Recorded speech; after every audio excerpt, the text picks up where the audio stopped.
Okay, let's call the meeting to order. Roll call bill that all commissioners are present. And we'll that. We'll look at anything they want in different religions.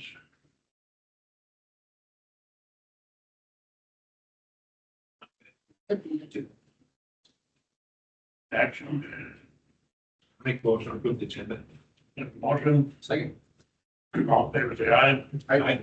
Opposed, that carries. Public comment. Our presenters, I don't think we have the written fund. I do not, sir. I think we can get an email between our last meeting of a very complimentary email on something. Did you? Somebody taking something? I guess I'm not remembering specifically, but yes, we do.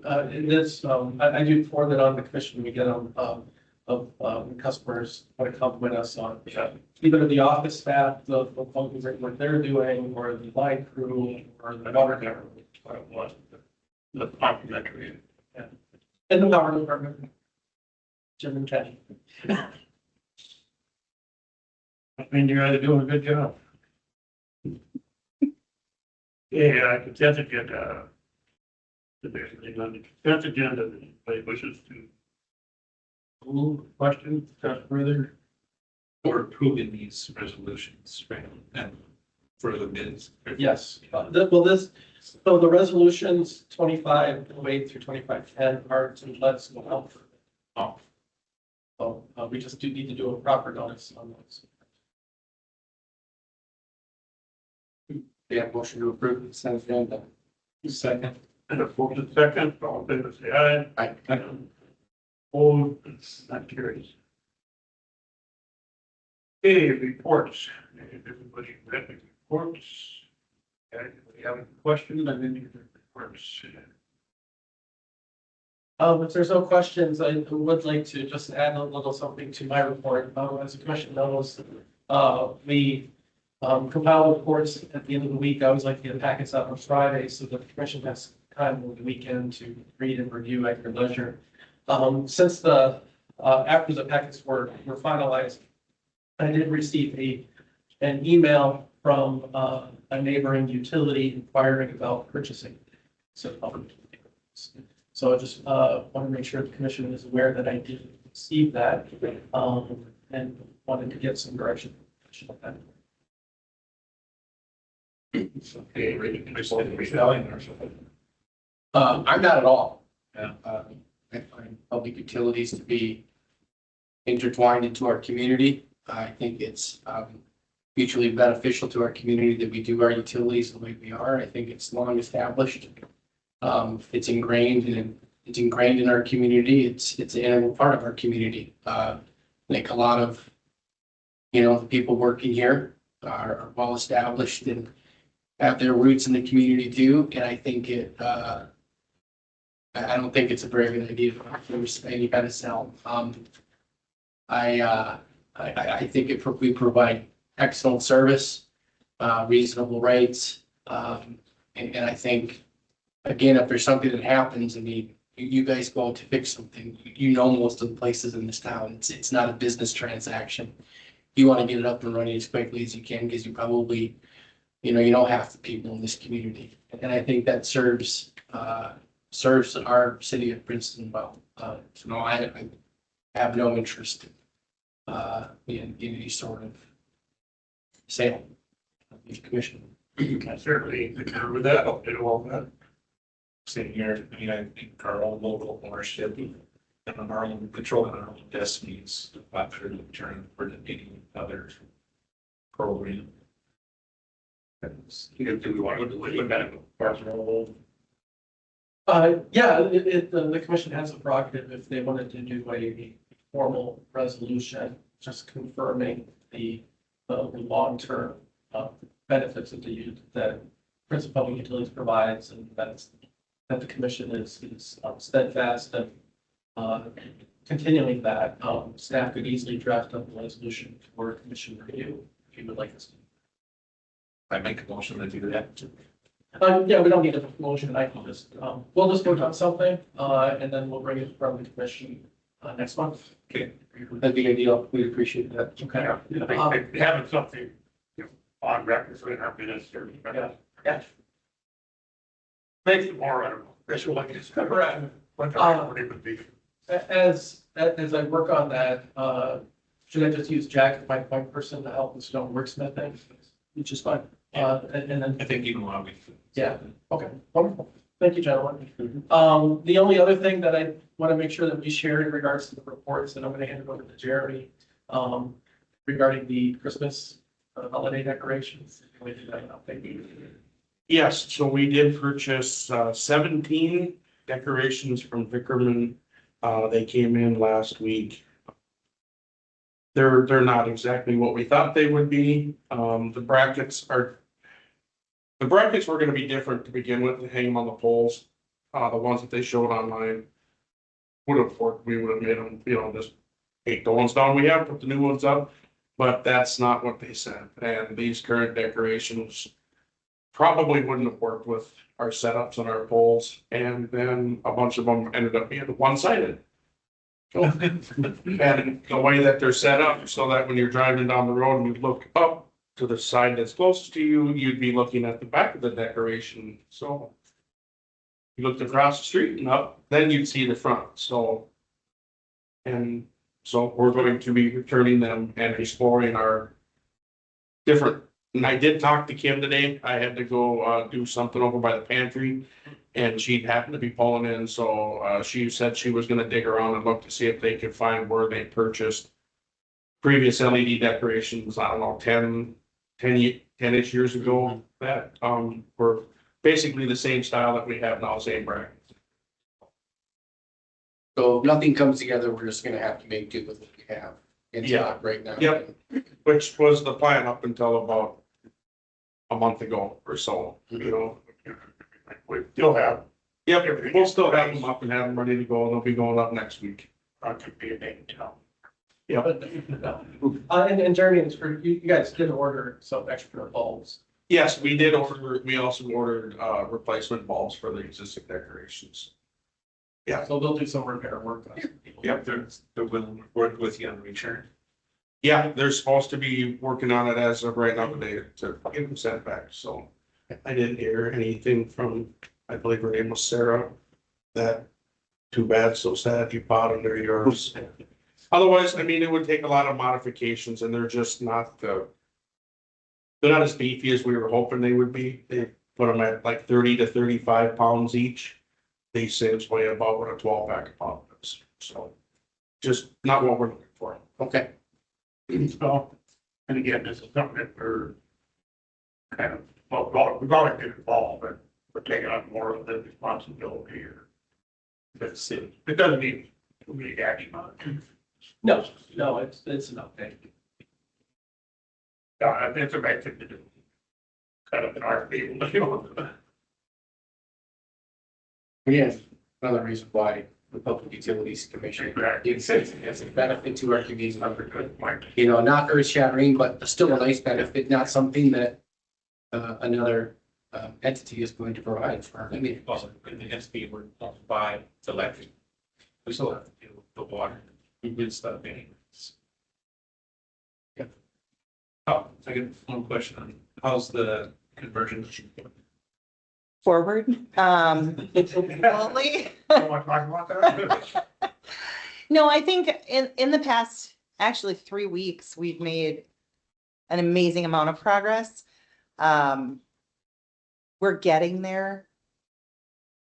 Not as fast as I think anybody wanted or anticipated, but we're getting there. A conversion's always hard because you hope that it's just gonna magically happen and mirror the previous system and there's no wrinkles and no issues and you just move on. And this has been, we've really had to dig into the previous software and found some discrepancies in the previous software, which made converting it a little bit more difficult. But we're compared to 30, 60 days ago. I mean, we've moved forward quite a bit. And luckily maybe not so luckily. There are two other utilities who've switched to this software as well. And I think we're faring a lot better than they are, so. No, thank you, but no. Persistent, yeah. No, and the office staff have been really great as far as buckling down and just really moving forward and getting things done, so. So I think we're getting there. But it's a process. There are no seamless transitions. No, I had hoped that there would be in this case, but no. I don't care if you're stuck, I don't care if you're the Princeton Public Utilities Steinbrecher Painting Yeah, or legal aid, you're all gonna struggle with it. It's just not, you don't snap your fingers and have a new accounting system. yeah. It was a We goal. don't, it's- Yeah, it's trying on the entire office staff. Yeah. You know, it's necessary at the same time too. So And we have, I mean, the things that we've been able to do within the system, we've noticed they're really quick. I mean, there's a lot of things where it may have been a 20-step process in the old software, and here it's a 3-step process. So I mean, it's really minimizing how long we're working on specific tasks, which has been really great. So we can go back into the archives and kind of see what else we can update and change, so. Getting there. And Dave, you're doing very well, big effort, and Yeah, that will count to yes. Anybody, your balance sheets, SIPA minutes and such, anybody got any other questions, on any of those? Okay, hearing none, we'll move on to the regular agenda. Bring it up, you guys. Yes, Mr. Chair, so, the first item on the agenda is the space needs analysis presentation. So in your packets, it's memorandum 25-36. Just kind of recapped, the work that the commission had approved earlier this year for staff to work with Leeway Daily on a space needs analysis. And so we have with us today Isaac and Julia, who are going to walk through what they've been finding and the work that they've done today. So with that, I'll just hand it over to you. Thanks for coming. Yeah, thank you. Thank you for having us. First of all, thank you for hiring us. We've been really appreciative of that and have had a great time working with all these wonderful people here. So just a little bit of background of us. We're a full service architecture, engineering, interior design firm. We do a lot of work, Julie and I specifically, on public work, working with different cities, counties. We do a lot of law enforcement and fire and police work. And then we have been working with public utilities as well, Owatonna and Elk River to be in our sort of more recent experience.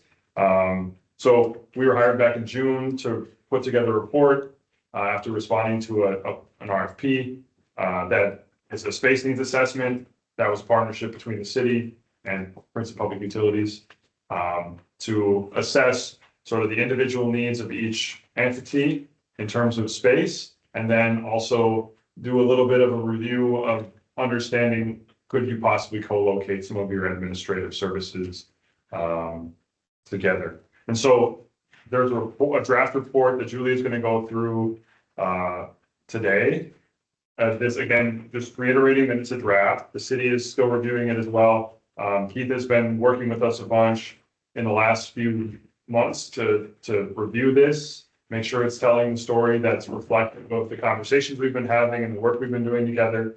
And Julie's going to walk through some of that. But again, just to reiterate, this is about, so the report is expressing an understanding of your sort of baseline needs based on what we see that how you work and function now, and what are some of the things that we see in the work that we do in terms of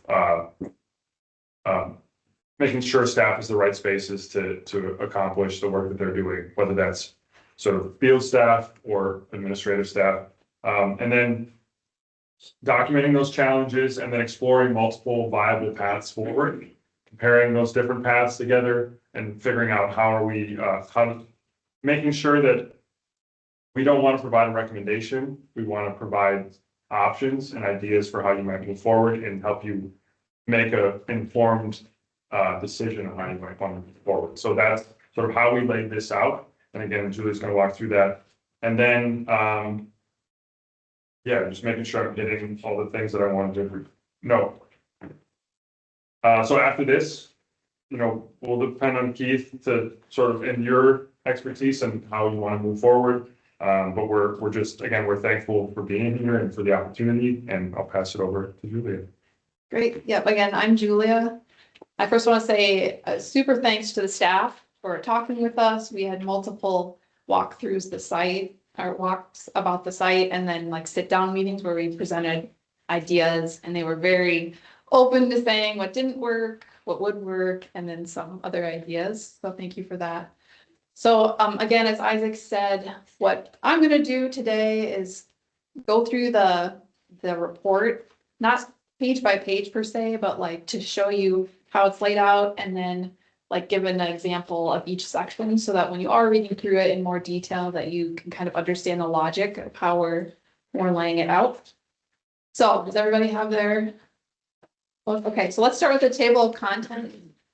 And again, the way it's organized is an executive summary.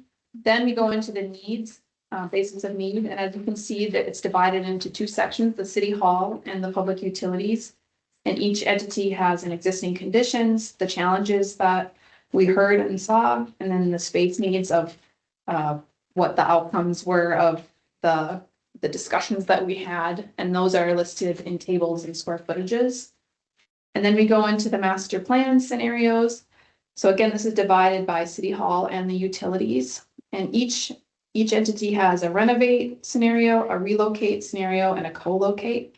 So the renovate is looking a lot at reusing existing buildings. So for the city, it would be potentially, you know, purchasing another existing building or relocating to an existing building. For Princeton, we're looking at the site, the buildings that exist on the site, and what could be reused or remodeled so that you could continue to use those. The relocate is moving a majority of the program to a different site. So for the city hall, there's a property and they would build new on the city site. And then for the utilities, that's looking at building on the south lot, which is South 2nd Street, moving a majority of the program there. And then co-locate, they're very similar because that's where we're looking at the admin staff moving with the city staff for the utilities, but then keeping the field staff here. So each one of those scenarios also goes through pros and cons, which are based on, again, the defining principles that we'll see in the executive summary. And then we have like a general table at the end that lays them all out together so you can kind of compare what the options are. And again, like the pros and cons of each of the options. Then if you look at the appendices, most of them are expanding on things that are in the report. So expanded existing conditions, those show current photographs. Detail ideas for scenarios, appendix B, that's again zooming in on some, just again, we're not trying to solve any problems, but we're looking at a more detailed layout that could suit the needs. And then program table, that'll be how we got to where we got to for the square footages. Some ideas for concept, and those are appendix D are specifically for administrative areas. So we're looking at what could be shared if different groups were together, like even if the field staff and the admin staff were together, we're looking at, could you share conference rooms? Could you share bathrooms? So there's some diagrams about that. The DGR engineering concept plan that we included because we're in our iterations, we have or for our site plans, we have the substation being relocated to the southwest of the north site. And then we're also using some of the square footages that DGR laid out for additional power generation in our site plans. And then finally are the more detailed estimates. So you'll see a few estimates within the body of the documents, but again, it's kind of a high level look at what the costs could be because we're trying to, again, see what the benefits are for each of the options versus exact costs. I'm sorry if I could jump in. We work with Rockwise, which is a estimating firm. They do a lot of work. We do a lot of work with them to estimate projects. And our sort of as we're designing them and constructing them, and also when we do urban plans like this to project years in advance. So we work with them a lot. We're always talking about costs and prices, and so yeah, they're a very reputable firm. Okay, so if we go to page 1, the executive summary, really what I want to point out here is I'm just going to read through quickly the defining principles, and that's what was guiding us in all the scenarios that we came up with. Number 1, determine the appropriate space for current operational needs while allowing for minimal growth in the future. 2, serve the community effectively, providing accessibility, privacy, safety, and transparency. 3, furnish staff with effective spaces, allowing for the utilization of modern tools. And 4, develop a cost-effective strategy, recognizing the financial impact on taxpayers and ratepayers. So again, in our scenarios, those are the key kind of principles that we were trying to meet when we were coming up with ideas. So in general, we're just gonna skip through the city hall sections. So you keep turning and I'll have you land on page 7. So this is laying out the existing conditions, and the key points here are that PPU currently has 13 staff members, and they're looking at a potential growth of 1 to 2 additional field staff and 1 to 2 additional office staff. So those are calculated within our square footages. And then on page 8, the diagram again is laying out the current site plan and the current square footages. If I could just, send these on. We have no plans right now to increase staff size. It's just we're in a space needs analysis. We wanted to make sure we allow for the possibility should we. Yeah, and I should say too, feel free to jump in too if you have any questions. I know it's going to be a lot of information, and again, I'm just kind of going over in general, but feel free to ask questions. Okay, and then on page 9, if you turn the page, this is we're starting to look in the challenges now. So this is a graphic representation of where the staff are located and their movement across the site, along with vehicle movement. So one of the things that we really noticed about the site and heard from staff were that there's this separation between field staff, admin, and the power staff, and that those are kind of home bases. And then from there, they have to move around either to get to vehicles or inventory or to other staff meetings. And then also that these buildings have a lot of places that vehicles enter and exit, as well as just general operational vehicle movement, like refilling the diesel tanks, as well as the water fill station.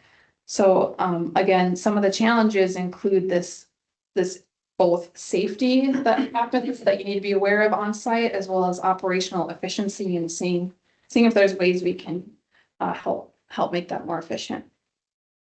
So on the next pages 10 through 11 are the challenges that we saw.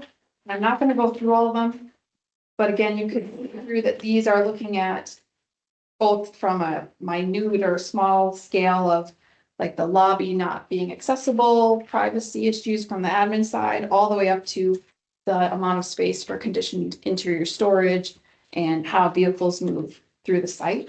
I also jump in. We had when we look at these things, we often try to sort of measure your risk in some ways. You know, understanding wanting to make sure that you're efficient, but also when we see like a code violation or something that might cause a challenge for you from a code perspective, we try to note that, or a safety perspective, we try to note that specifically so that you can understand a little bit more. I don't want to say the severity of some of the challenges, but some more real realities that could possibly pose challenges for you. So.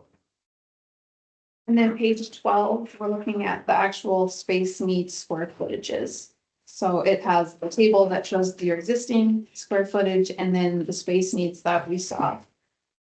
And again, most of them are going up. Interior cold storage, for example, does go down, and that's looking at the potato warehouse, which currently has the 2 levels. And talking with staff, they thought they could combine or get rid of some of the inventory as well as move some of the equipment to the conditioned storage. And then also looking at the outdoor parking and storage, and with the shift from above ground to below ground, what kind of equipment would be needed and how would that storage look? For example, if you didn't need the pole bumpers. Okay, and then I'm going to turn it to 13, page 13. So these are, this is an overview of all the scenarios. Again, this is just a summary. And in this graph, or in this table, you'll see City Hall is on top and the PPU is on the bottom half. And the way this is laid out, the kind of medium color blue is the existing spaces and the darker blue are the new spaces. So again, this is an overview. You can kind of see how we're really trying to use some of the existing buildings on site as well. Then we're gonna bypass City Hall and go to page 20. And this is where we start to look at each of the scenarios. So as I mentioned earlier, we've got 3 scenarios: renovate, relocate, and co-locate. And in the summary, right now we have the costs shown as for renovate, it's the baseline. For scenario 2, it's 128% of the baseline. And scenario 3 is 178%. And the reason we were laying it out like that is we wanted to make sure that, again, we're not looking at specific numbers, but in general, what the difference in cost would be, because again, there'll be a cost for today, and then depending on when you do it, there'll be escalation costs. But in general, the percentages should be similar. All right, so I'll just briefly go over each one. So scenario 1, and I'm going to kind of jump ahead so we can use the visuals. Page 23. So for scenario 1, which is renovate, we're looking at adding a new conditioned storage building on the south lot, and then renovating the administration offices to the challenges, or try to help a lot of the challenges that we saw with the administration space. And then kind of the darker gray, those are programming that will be removed from those buildings. So again, the light blue is the interior cold storage, which would stay cold storage. In this iteration, the field staff offices do not change, which I know that might not be great, but we wanted to show what you could have for a baseline. And then again, the storage would move around a bit because of the new building on the south lot.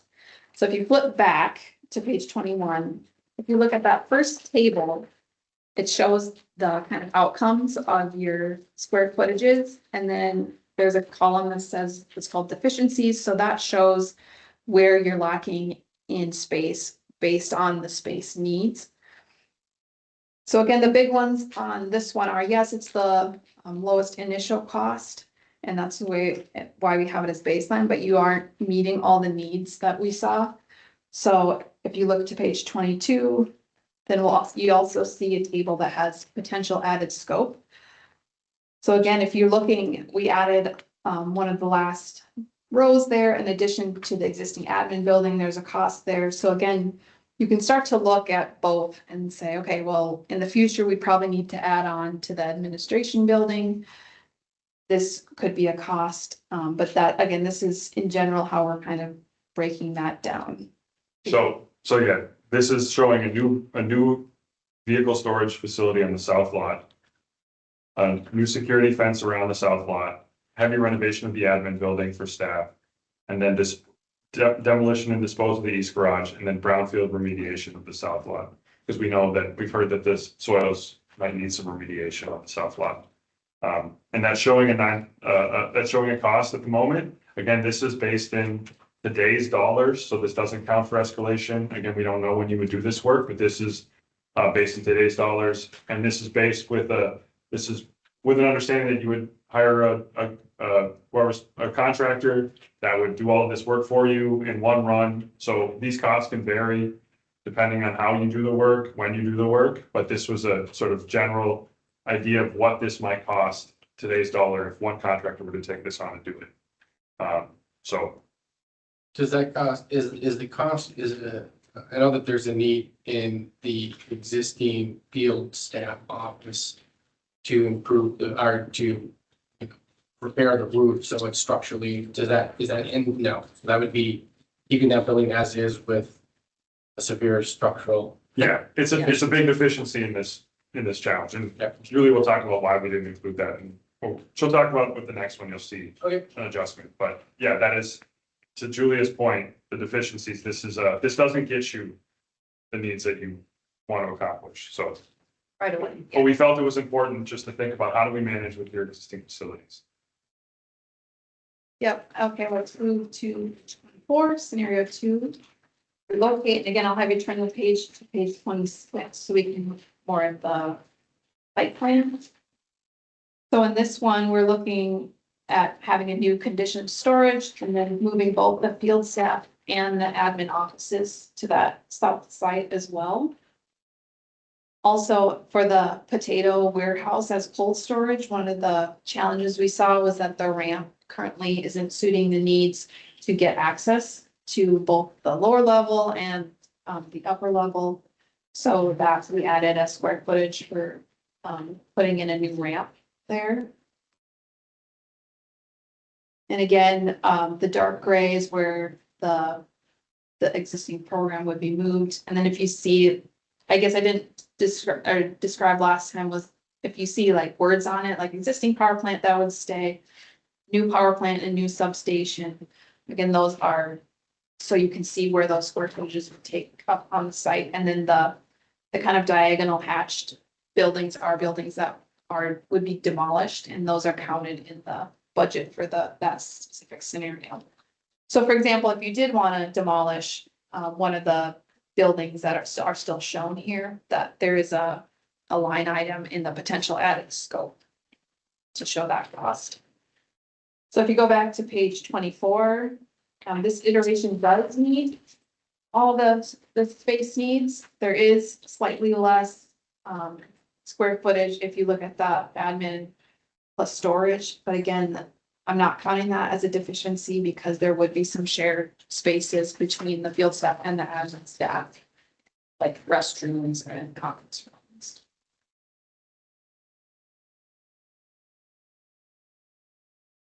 And yeah, so then page 25, specifically what we're looking at is a new conditioned utility storage building and the new field staff offices and admin building.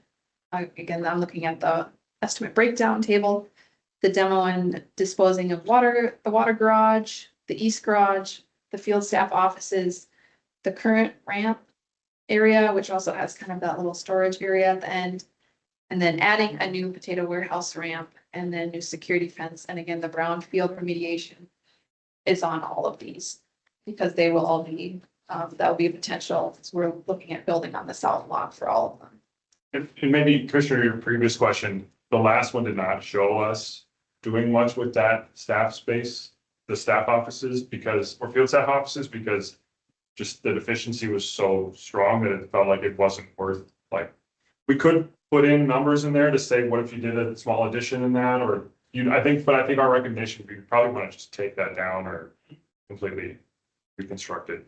If you're going to do something, but it didn't seem to make sense. It's like, if you're going to move them or do something with that, you should move them to the south lot or closer to staff. Was our recommendation. Page 27, scenario 3 for locate.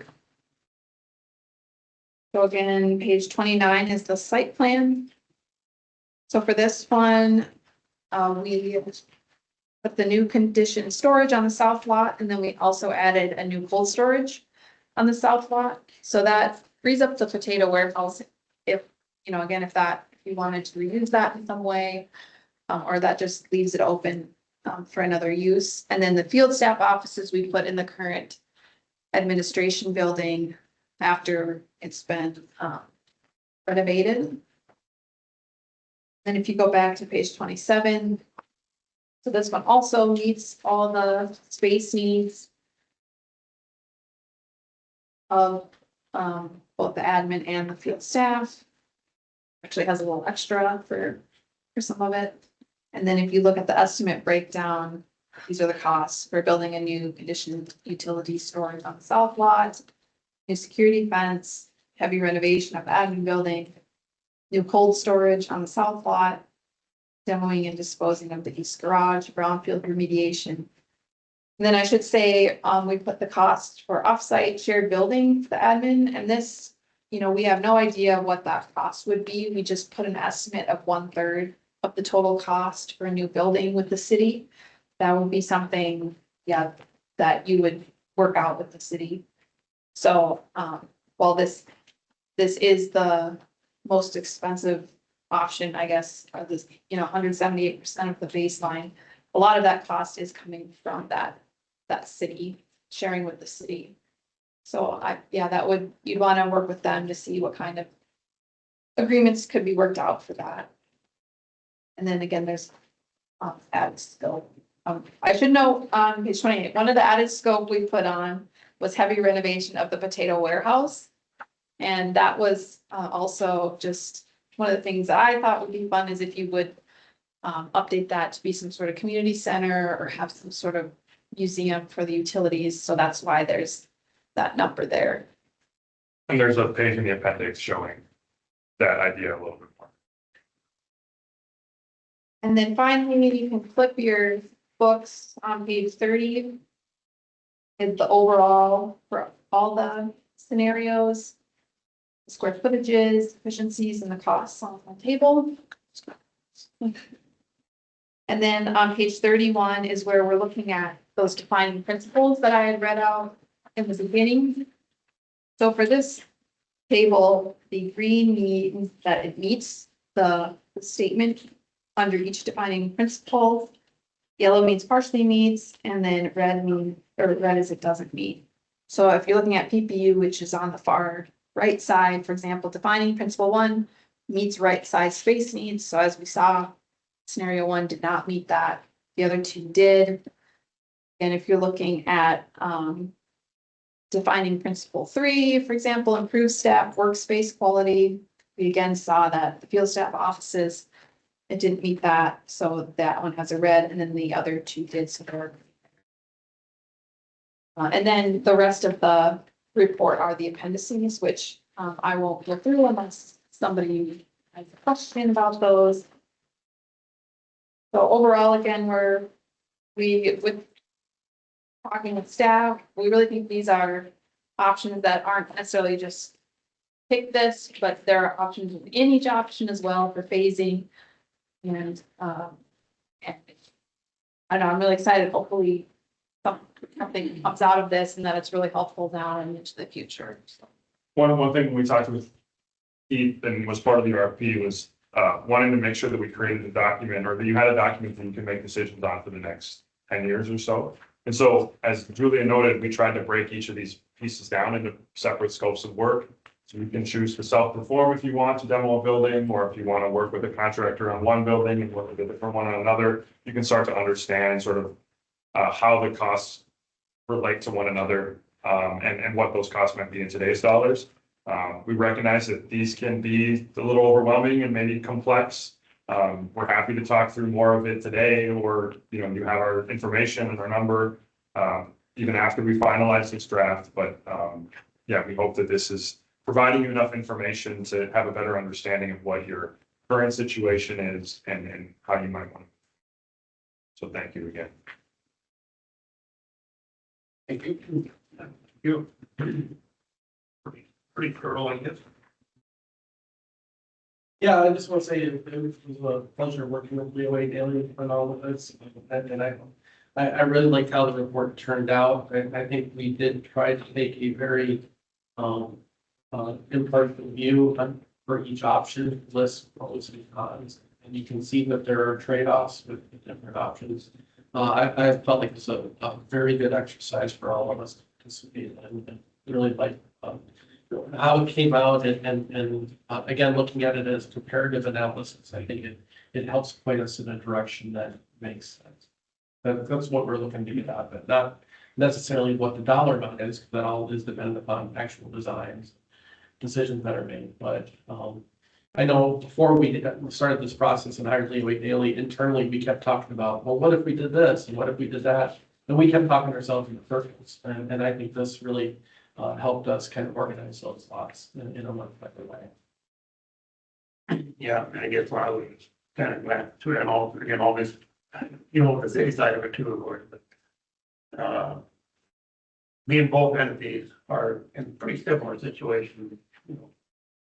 this has to be done, the study has to, this. Depending on how done, the way you have to start the process. Mhm. Looking at the deficiencies, you know, nothing surprising there, I think that's all pretty obvious. But, definitely a lot of options and, you know, maybe the final product would be a combination of things. Yeah. That's how we often see these things playing out through an experience. But we need some kind of a baseline. Questions answered now to proceed. I guess we'll have a minute. So, anybody else got any questions? No, I appreciate the information, appreciate the work. Very good. Yeah, and you know, the city, you're their side and the power of the be will carefully. Okay, I guess, again, as was mentioned, there's a lot in here. I've been working on it with, VOA Daily Groups for quite a while, so, but it does take time to digest them. So, I can go ahead and put this on the agenda for next month, so that the commission can think about it. And we can continue that discussion to see what direction we can. Sounds good. Yeah, so then the next step is gonna be for engineering. Start getting involved. This is ours. Yes. I guess, from your perspective, you've been through this process many times.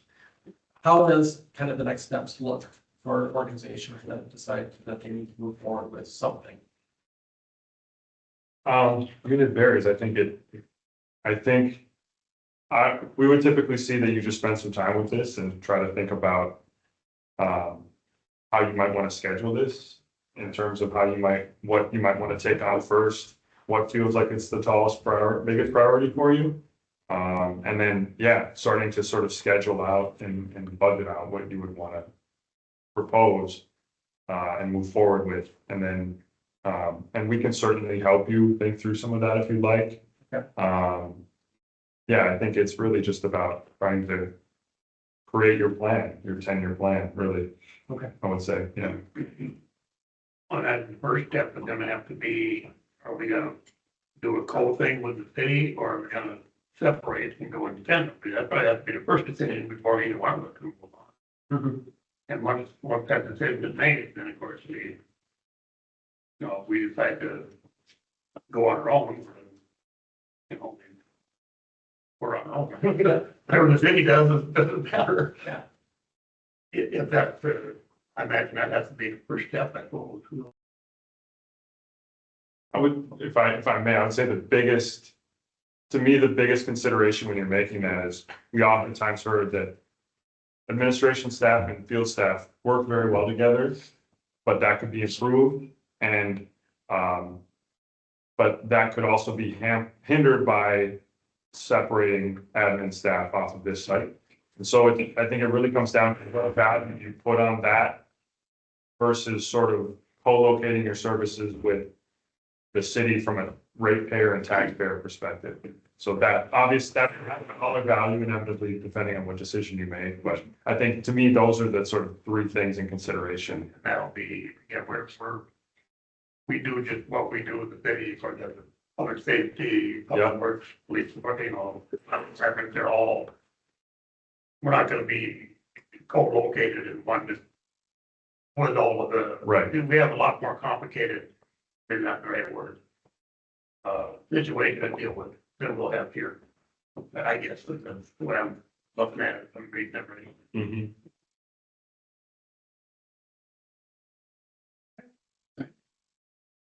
Doesn't require any Yeah, action. thank you. Thank you so much. Yeah. Yeah, thank you very much. It's a pleasure coming. You travel a long way. Oh, we're just just about now. It wasn't too bad. Yeah, we like driving. Yeah, yeah. Not snow or icy or. That is true.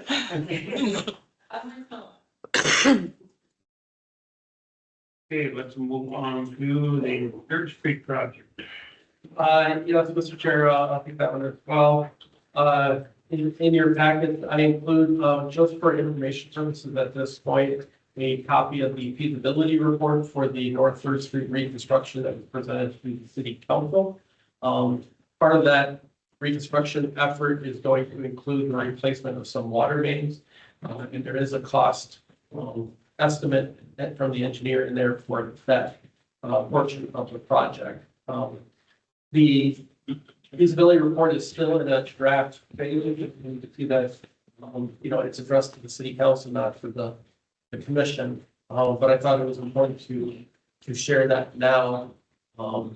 There's no action taken at this time, just more of an awareness. It is a project that, staff have been, working on, and WSB is the engineer for both the city and the utility. It has been part of our long-term capital improvements plan on the water side. You can see the estimated engineering cost is about $811,000. Since we bonded for the North Water Tower reconstruction, I guess my initial thought right now is that would come out of cash. That we went and bonded for this one. Which is why we've been building that up over the years so that we knew these projects were coming. Unless folks have any questions, I can obviously put it on the agenda again. Well, it probably would be on the agenda for next month for formal approval, stating that the utility is partnering with the city on this effort. And I can request to have WSB come in and do a presentation if needed. But again, I know they presented to the city council on this as well. There's no electric. This project does not, the electric is treated as a private utility. There might be a couple of minor little movements, but nothing of any significance. Not like the last project, which we were moving our tie line to the other side of the street anyway. This one is more just some minor distribution, some communities and poles. We are doing some undergrounding through there, so there's gonna be a timing issue, but Jeremy reported into all that. So that's gonna tie in with our capital improvement plan anyway, or? That's part of phase two, yeah. Okay. Well, it's gonna be done anyway. Yep. Yeah, so there's a couple of timing issues that we're gonna obviously want to communicate with the city engineer on this. Before the final day. Yeah. But we're not looking, as part of this project, we're not looking at any major electrical infrastructure upgrades because we've already got that as phase two. And this is pretty much just replacing existing whole part of the sewer and water. The one thing that stood out to me was a little more storm drainage improvements, I guess, in the new project. That stays on ours, so. Correct. And no, I just, Are we adding anything? or Be just- upsizing, I believe there's possibly some 4-inch in along that stretch, there's some 8-inch, some 6-inch, I don't even know if there's any 8. It is an older piece of our infrastructure, probably some of the oldest hydrants are along that stretch, so. It'll help that whole north few blocks there as that main gets improved. It'll help, everybody up in that whole neck of the woods getting that bigger main through there, so it'll be, Cause, yeah, just one map shows that you're feeding off of it, Mhm. the other sides too, that's what we're doing. just tying in, we'll go back and they just tie back into the existing stuff there. Oh, So then when the next project would come, we would take off from our newest stuff and go to to the next. the next one, yeah, so it'd be all upsized and then the new stuff that goes in will meets all the needs, and then we'll be essentially setting up for the next phases that come down the road of reconstructs. no, West Street is relatively new already, so Yeah. that must be in there somewhere. Yep, and that's kind of set up there from to take off from West Branch and go up to the fairgrounds. It's West Branch Street down to Run Rivers was done when that whole project was reconstructed on that one. This is kind of the next step for that. Some of that 800,000, is that just including wages and stuff that we would be paying anyway? No, it's the engineer's estimate for the bids when we go out, plus contingencies, and the engineer's fees as well. So that does not include our internal staff time. So a lot of it's just paper. It's like the bid documents we have on like cap plan on this agenda, so. A lot of just programming. Okay, imagine being one side instead of buried, it'd be 8 inch, so Yeah. we expanded. Right. Whatever. And it is, I should share too, it is part of the city's overall effort. They went through a couple of years ago to identify and prioritize projects. So, they started with 7 last year. And then this was the second most highest priority item. And then the next one is, We went more than that. Or they haven't mentioned. yeah, something like that. So it's working through that master Oh, plan. but we definitely would before that. Yeah. And 7th with the county city joint. Yeah. Late into that. But yes, it's a significant price change. Then. We're gonna deplete our cash. By 800. Yes. We're not gonna affect people's rates or nothing. No, because we have, this is where, if we look at the reserve group. So in the reports that the commission gets, there's the cash reserve Yeah. report. Just kind of try to see if I can find it here real quick.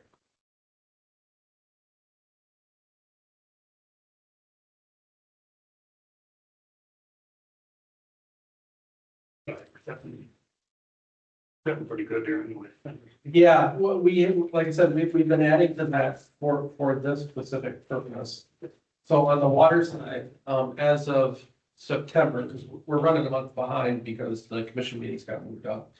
On the water side, we have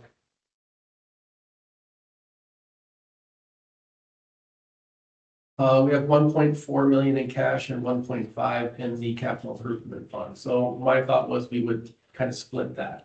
Because we don't like the CIF to go below 750, that's commission policy.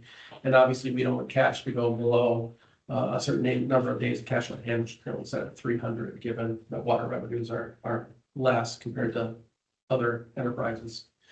But even if we split that 400,000 from each, we would still have 1 million in cash and 1.1 in CIF. So we keep both of those in reasonable, within the bandwidth that the commission has approved for financial health. That's it.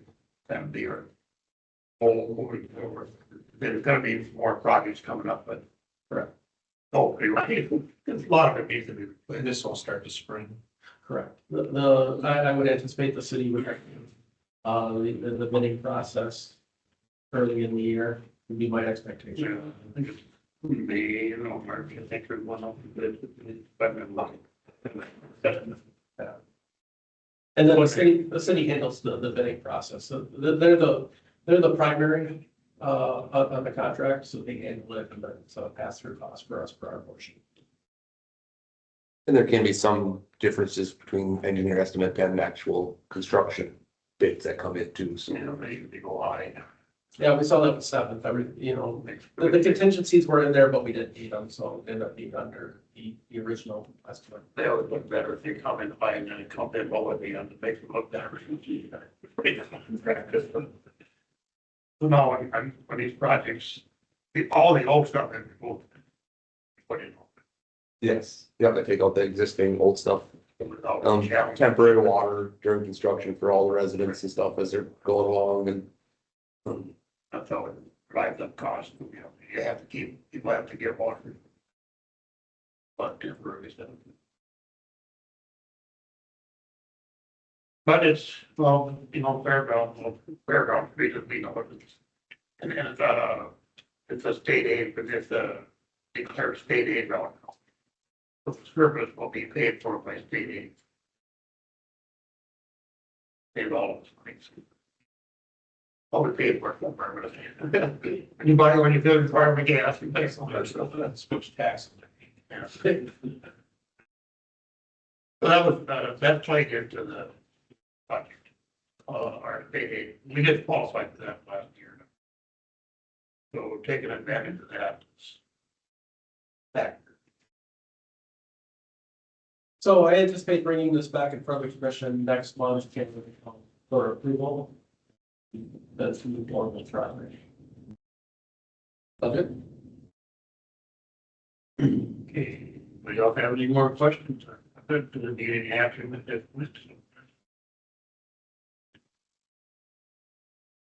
And now we move on to the audits. Yes, Mr. Chair, in your packets for 25-38, we're requesting approval to review the audit contract with Smith Schaefer. We had undertaken an extensive RFP process back in 2021, and Smith Schaefer was the winning bidder on that. I would like to point out that since that time, many of our peers, including the city of Princeton, have also contracted with Smith Schaefer, so I know they continue to be competitive and have a deep understanding of our industry. I requested for them to provide a new proposal for a 3-year extension, which is very typical. And Jason's reply is in your packets showing their estimated costs. So staff's recommendation is to review that contract for 3 years. It's been a very good relationship that we've had with them. And for us, we think. So I'm looking for commission for review. They said 2021 was, Correct. they were due at that time. Or Our prior auditor got out of the business, decided that they no longer wanted to do municipal audits, government audits. And so we were forced to find a auditor. And so we went through a pretty extensive RFP. We received bids from companies like Ferguson and Abdo and folks like that, especially with yeah, it could be, sticking with the same one. It's always a benefit, or usually the benefit, I guess. Oh, having it be like 5 years, or we redo it or rebid it, or. So we do them as 3-year contracts. I can go Well, I back. think what I'm saying, I think it's infancy, but you have to have a state or check and balance, I guess, for every month. You like him? I do. He does what you tell him. Pardon me? He does what you tell him. Well, I'm sorry, I do have to say though, the auditor is hired by the commission. Yeah. They are your auditor, not Kathy's auditor, not my auditor. So they are, One could have to. they are very professional. They are doing the right thing. They do ask us questions. We do provide them data. I feel it's a good oversight to all of this. So I know you're joking, but. Well, that's not, I mean, is he coming in and, I mean, is he an idiot? Does he come off like me? We don't know, but. No, they are very knowledgeable and very professional. If they usually try to keep the same personnel, which have, like, each one has kind of their own clients they work with. We've had the same people every year and it sounds like we'll keep, as long as they're working there, we'll keep those people. And, people retire, keep them with the same people do it for after. Yeah, so to your point, we're not training in their new staff every year. We are getting a consistent service out. It's bound to change, so. So, Jack signs the contract. Frank could be hired. I just bought I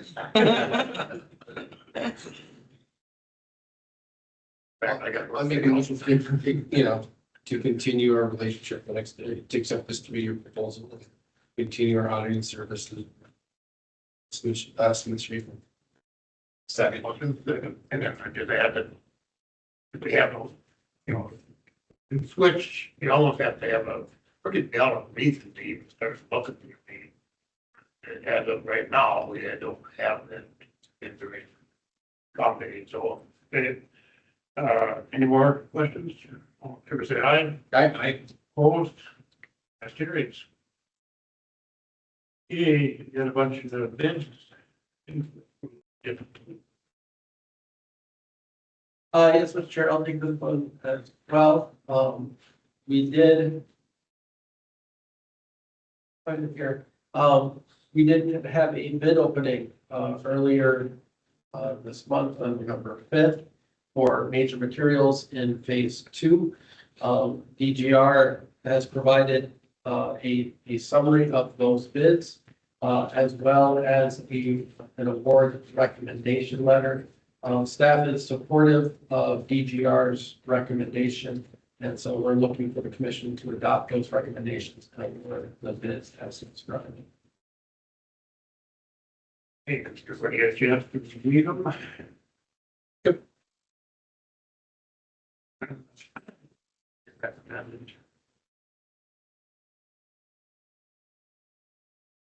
The recommendations are all provided in bid proposals, or we do each one separately, or just- No, you can just do it all together. I make a motion to accept the bids as proposed for staff recommendation. Second. Your motion and second. Any more questions? Not all in favor, say aye. Aye. Opposed? I carry. Okay, moving on to the budget. Yes, Mr. Chair, in your package memorandum 25-37, I did update the proposed 2026 budget to utilize year-to-date values through September. Also, are recommending discontinuation of the street light fee on the electric side. The addition of a few more budget items, as well as adding in another capital project for the water department, amount of $27,000, which would allow the upsizing and looping on South Fifth Street and Old Main Keene as part of a development project. You can see I also included, for information purposes only, the Third Street reconstruction effort for $812,000. The updated tables are in your packet, along with the list of the major projects that we're anticipating for 2026. Normally, the process that we have outlined in the commission policy is budget is proposed in October, brought back in November. The commission, at its discretion, can approve it in November. Otherwise, if there's additional questions or changes, commission can direct staff to do more work and then come back in December looking for approval. If everything's looking good, it is nice to have the approval now so that we can update rate books and everything else that we can start running January 1st. But staff are able to do whatever the commission prefers.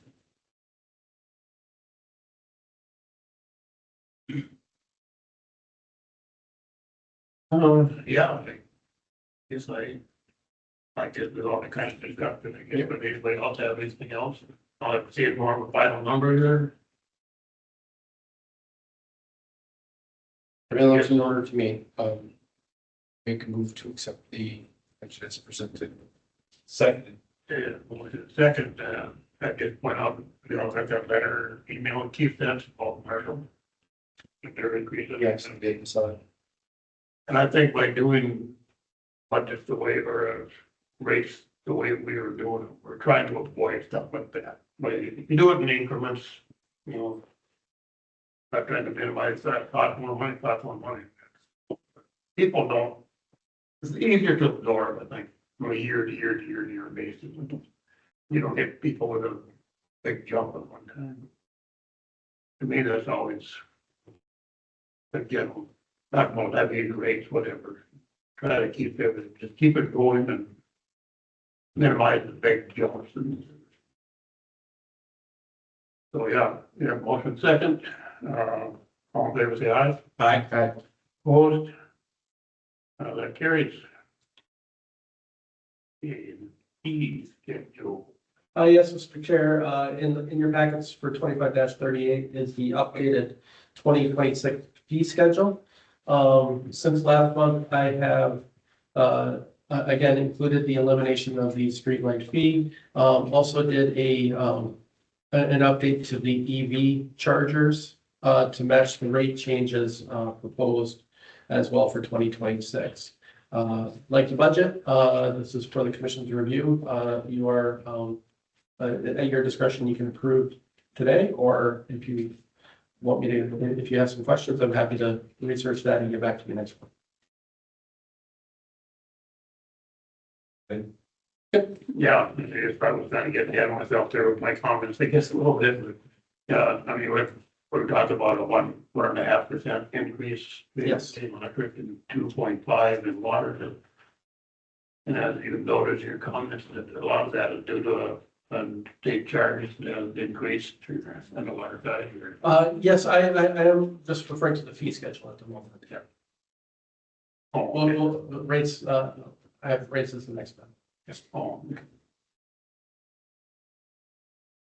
I make a motion to approve the goals fee schedule. Second, I'll favor the aye. Aye. Aye, carry. Okay. Now. No, Somebody has to go. So, you know, All kind of in the mark, so. they do. I think it's very valuable to do these separately, but they are, yes, they are intertwined a lot. Memorandum of 25-39 regarding the proposed rate designs for 2026. Yes, sir. The memorandums in the packets are misnumbered versus the Oh, The agenda. they are. Thank you. 37 is Third Street, 38 is the audit. Yes, thank you. I have the memos updated. So What I had. we should use the memo numbers that are on the agenda. Yes, thank you, Jeremy. Yes, it should be 25-42, the 2026 rates. When you do the minutes. Yeah, we'll correct that. So, based on discussions last time, and as we work through the process, looking at a 1.5% increase on the electric side and just doing that across the board. Also notice that we haven't, updated. Actually, I don't think this is correct. We were looking at doing an update on the security lights as well to match increases in that we're seeing both on the electric side for usage as well as material costs, increasing that 2.5%. And then on the water side, we are looking at an increase of 1.5% as well for to address costs that the utility is seeing. In addition, the Minnesota Department of Natural Resources has increased the safe water fee for next year, which equates to about a 50 cent per month charge increase. But again, the 92% or 46 cents of that is just a pass-through cost to the DNR. So that's not due to the utilities costs going up. So our overall increases is in the 1.5% range, but customers will see a 2.5% increase due to the DNR fee increase as well. So if the commission is again comfortable with all of that, staff would recommend is looking for direction on rates for 2020. You know, I think it's already said that, I think that's, by being able to do that is just the best way to go, so we don't have the situations like, I don't know, with Marshall, whatever caused that, we don't, neither here nor there. Yeah, We don't want to face that, we don't. No, I know there's, every utility is a little different. Everybody sees pressures from different areas. We've been fortunate in being able to do, keep rates constant when we can, and when we have to do increases to make them as modest as possible.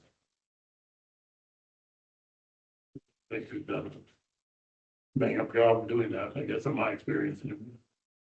That was in the past, if you had to go part of the fact, that's like, for instance, Galvin does, blah, blah, blah. I don't know. If you're used to hearing that, I guess Facebook is what it is. Anybody else have any questions, concerns? I'd make a motion to accept these rates as proposed. Second. Got a motion in a second. All in favor, say aye. Aye. Aye, opposed? Go ahead, please. Pretty, we don't have a lot of work to do, so. Good questions. Kind of back to the 800,000. Yes. In our budget, but were we going to replenish that too at a certain rate too, right? Correct. Yeah. Correct. So, in the proposed budgets, I've got these tables that shows, the last 3 fiscal years, the current year, as well as the proposed. You can see that our net income, in both of those scenarios are positive. Again, because of, depreciation is an expense, and so we are spending money on other things like trucks and making sure all that stays up. But, there is some difference there as well, which is why our cash reserves, continue to tick up. So, but yes, you're right. We don't have a formal, hey, we're gonna put so much money into CIF. We haven't gotten that sophisticated with it. Which is why you see the cash reserves that have grown to the levels that they are now. But by running with a positive net income just means that we're getting a little bit extra that we can use for these large capital projects, which we then capitalize instead of putting it into the dollar. But I was thinking, follow up on that, if more projects come up in a more expedited fashion, we may have to look at replenishing that with rate increases or whatever. Yes, and I don't see that we're at that. No, we're not there yet. But it could happen. But that, to me, that's a more responsible way to do it. Than to have to go digging around and pulling money out of your butt or whatever. Which I think the commission has a very, very deep history of responsible budgeting. You go back in the history. Right, anybody else have anything? Not, we're at that magic moment. Motion to adjourn. Have a motion second to adjourn. All in favor, say aye. Aye. Opposed, that carries. We're adjourned.